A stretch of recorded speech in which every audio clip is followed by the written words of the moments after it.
This is Jake Ciely, and I'm the blown ACL that ruins your football season. Good news, everyone! Let's get dangerous. This is so cool! I know! It feels so right! It's Jake Ciely. I'm sorry, who is this? Nice try, Moonman! Pretending not to know! Earth's greatest mastermind! You just made the list! I thought you said that was a myth. Just because it's a myth doesn't mean it's not true. If you all blindly follow my plan, we may have a chance. Sure, we talk about it all the time. Really? No, burn. Game on, you ducks. Hopefully you survived. Wow, what a rough week 15 from the injury standpoint. Hopefully, prayers up for Christian Watson and everybody else, but also at the same time, if you faced any combination of Lawrence, Etienne, Henderson, Kyle Pitts, McBride, like all of it, like I talked about on the Friday show, if you need to shoot for ceiling, to go for it. Hopefully, maybe some of your ceilings hit. Hopefully, your ceilings hit. No, I don't know what I'm trying to say. Anyway, hopefully you came out better than most people. I was surprised when I tweeted out if anybody faced Etienne, Lawrence, and McBride or Pitts, that was your option, and this was before Henderson finished his huge day, to say that, hey, show me a screenshot. Somebody within 2 or 3 minutes, I forget the name, but shout out to you. You're getting some photos from behind me. I couldn't send it to her. I said first person because there was a lot of people. I'm sorry if that was you. And hopefully, also, by the way, I do this in the flex leagues, that there are no playoff matchups. I know a lot of people hate that, but I am a big fan of just the top scores advancing once you get to the playoffs. And then you still have your matchup in the championship game. But legitimately, every single one of the 4 flex leagues, I am not kidding. I'm going to tweet it out. Every single one of the 4. The 2 biggest scores are on one side and the 2 piddly scores are on the other. And imagine how frustrated you would be. Again, I know a lot of people are like, oh, matchups, this is fantasy, the luck, and you play how you want. I'm just a proponent for letting the best teams hopefully get through and not just be caught because you happen to face the 150 team and scored 140 while you're watching your 95 score friend advance and not you. But let's talk about more from week 15, early waivers look, and a lot more from there. Start with the Browns. I know Harold Fannin, 14 targets in that game. So I know it wasn't really good for the Browns for the entire day, but Harold Fannin will continue to be pushing the top 5 conversation with how much Shedeur Sanders loves him. And in deep leagues, I mentioned Isaiah Bond last week with the injury to Cedric Tillman. If Tillman is back, this kind of goes out the window, obviously, but Isaiah Bond wasn't a huge day, wasn't a lot of targets, but getting deep shots downfield from Shedeur Sanders, which is nice to see. Obviously, we love the air yards. Where else can we go? The Bears. The Luther Burden. First of all, the Rome Odunze situation. I'm sorry for anybody that went through that because that was, I don't know what else to say.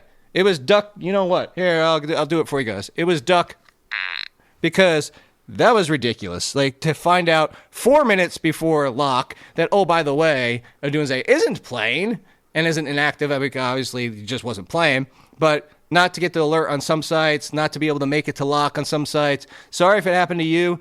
DJ Moore and Luther Burden, for like I said, I wasn't able to update the ranks because they locked and would have put DJ Moore and Luther Burden right back to where I had them as wide receiver 3s, which would have been too low for DJ Moore, but who expected that in that matchup? And so anyway, going forward, if Odunze is back, it turns out to be a cluster. Olamide Zaccheaus still saw more work against Green Bay, so it could turn out to be if everybody's healthy, it's the cluster we wanted to avoid. If we have no Odunze and a healthy Burden, then hopefully you're able to go down that route and start them like we should have been able to last week. So let's move on because I'm just going to keep getting annoyed with that. Oh, by the way, I promised I would tell you guys, mid-show, John Cena's last match. It was the first time I ever saw John Cena in person, which was part of the reason I wanted to go. I just always missed him at the live events, including a Royal Rumble, and went to D.C. It's 20,000 people. I was expecting to just be kind of like, yeah, John Cena's cool. He's never been my favorite. He's never even been inside my top 10, but I get to see Cena, one of the longest history careers, conversation for the GOAT. Like, I don't know if I would put him there. But the point being, it would be cool and enjoy the entire thing. I know a lot of people booed him as if you saw and heard. But, look, he went out on his own. He smiled right before his tap. It's kind of the nod to say goodbye. Love you guys. Love this business. And, like, I was kind of like, yeah, whatever. Like, it's Gunther. He has titles. Maybe he could have won because why does Gunther need the rub? Although, holy crap. You want to talk about making somebody the heel of all heels. Definitely succeeded in that aspect. Because I'm not sure you didn't hear the chants, but the chants were bleeped, and there was a lot of it going on, and then people waiting outside for him to get on the bus. But anyway, it hit me when I got home, and it was just kind of, wow. I'm going to kind of actually miss John Cena. I am a little sad he's gone because you're never going to see him wrestle again. And we're never going to see another Cena. I mean, I know you can say that we're never going to see this and we're never going to see somebody last 20 years and get the fans going either direction as much as he did all he did for the kids and everything. You're just never going to see a Cena again. And so it's a little bit sad. But anyway, let's go back to this. Hopefully you are seeing continued playoffs and never going to see your fantasy team again would be a bad thing. Ravens-Bengals. It was a slog of all slogs. Yes, I had Isaiah Likely as a tight end 1, but I also wasn't expecting Lamar Jackson to throw the ball a dozen times, and that was it. I don't think anybody was. And for the Bengals to be shellacked, well, I mean, if you want to call that, it was a terrible game. And then Keaton Mitchell, deep in league, continue to stash him if something happens to Derrick Henry. But more so, I'd be on the lookout if you do have Joe Burrow, got him picked back up. I'm still feeling the effects of getting back at 2:15 in the morning. But if you have Joe Burrow or even T. Higgins, I would think that there's a chance you might not see them for the rest of the season now that the Bengals are out of it. Going back to the injuries, talking about at the top, Michael Carter might be the next one up if we have no Bam Knight, which seems likely from that injury. Michael Carter would be the lead with Dan Mercado sprinkled in. I would expect more of a 50-50 split if they are passing a lot, but at home against the Falcons, I expect more Michael Carter. He'll be in the RB3 conversation because it still is Carter, but as I'll say with another name I'll bring up, is play block more than anything. Block your opponents. We don't expect Carter to get 20, but we've seen Stranger Things, and maybe you haven't seen watch Stranger Things. Good show. You don't want to see Michael Carter on your opponent's fantasy team in the playoffs and then see him get 20 because they were desperate enough to start him and you didn't block them from using him. So moving on from there, Bashal Tootin possibly hurt, but nobody was starting him. But if he is out, LaQuint Allen would be the next one up and the clear backup if something were to happen to ETN. Though, again, I would roster Michael Carter over fringe handcuffs like LaQuint Allen and down from the list like that. Isaiah Pacheco back to the lead for the Chiefs, but might not matter for anything because we have no Patrick Mahomes, and we might see the Chiefs starting to sit people and rest for the rest of the season, knowing they're finally missing the playoffs since 2014. Tweeted that out yesterday. It's so insane. 2014, Patrick Mahomes, he was a freshman at Texas Tech. Sean McVay and Raheem Morris were still with the Washington not Commanders, and they were offensive and defensive backs coaches. Also, Tom Brady, only 3 championships. He was on his way to his 4th ring and Super Bowl ring at that point. It has been a long time since we haven't seen the Chiefs in the playoffs. But let's move on from them. So at the wide receiver situation, Rhonda Gadsden's back in the mix, as you saw, if Quentin Johnston remains sidelined. The Trey Harris, Keandre Lambert-Smith fill in. Lambert-Smith had obviously the one target for the touchdown, and Trey Harris might step up. But this is more about that. I think we could get Gadsden back in lineups if Quentin Johnston remains sidelined. Moving on from there, the Bills and the Patriots wide receivers, as I've said a lot of times this season, continue to be don't go chasing Bills and Patriots wide receivers. That's way too many syllables to try to get in this song. By the way, reminder, as we move on to the next thing, not that my voice sucks, not that my singing is terrible, is that we have Saturday games this week. And one of those Saturday games happens to be the Commanders at home against the Eagles, which if Chris Rodriguez is still sidelined, yes, Ja'Cory Krosky-Merritt did it again against the Giants and finally had a good game. Basically his best game since his best game since week 1. But it's against the Eagles. And Jerry McNichols started that game. He did not do well between the tackle. He's Jerry McNichols. But I will say I was going to say surprised. I would actually expect to see more of a 50-50 split and potentially more value for McNichols against the Eagles because the Eagles should be able to score, should be able to get up, force the passing game, and McNichols more in space than Ja'Cory Krosky-Merritt, who also doesn't get much of any passing game work.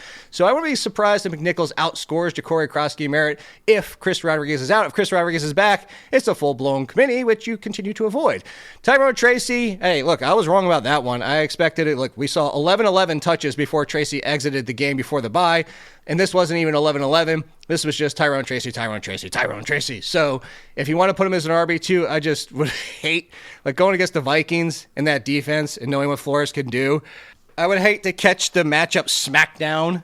See there what I did there, talking wrestling earlier, and see Tyrone Tracy just get gobbled up in this game, especially because Singletary would continue to be the goal line option. But, hey, look, Tracy looked really good in that game. It's going to be hard not to rank him as an RB2, even with the matchup. Jack Besh is continuing to be the clear starter for the Raiders, but as you saw with Kenny Pickett and the Raiders offense, it continues to be also miserable. So more so for 2026 than 2025. Rashid Shaheed, by the way, saw a little boost over the past 2 weeks, and especially this past one with the Seahawks. If you are desperate and looking for a wide receiver, because we are going to talk in injuries, actually 2 injuries upcoming here in a second, that if you need Shaheed, he could be a decent flyer.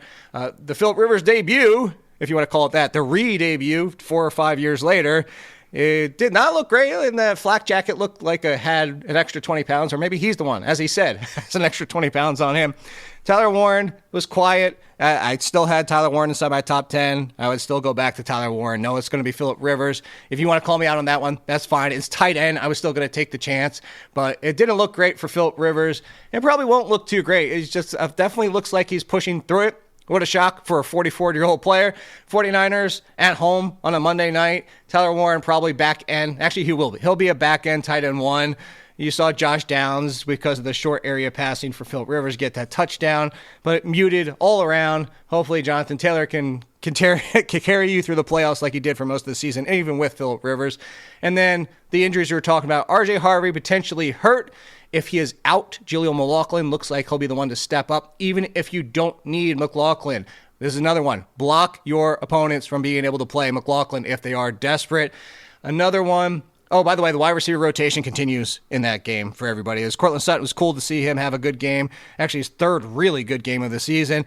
But yes, Troy Franklin was back in the mix with no Pat Bryant, but the wide receivers with little Jordan Humphrey and all the rest continued to mix in. Fortunately, Franklin was able to capitalize on his time. But if Patrick Bryant is back, we go back to the cluster. It's what Sean Payton loves to do.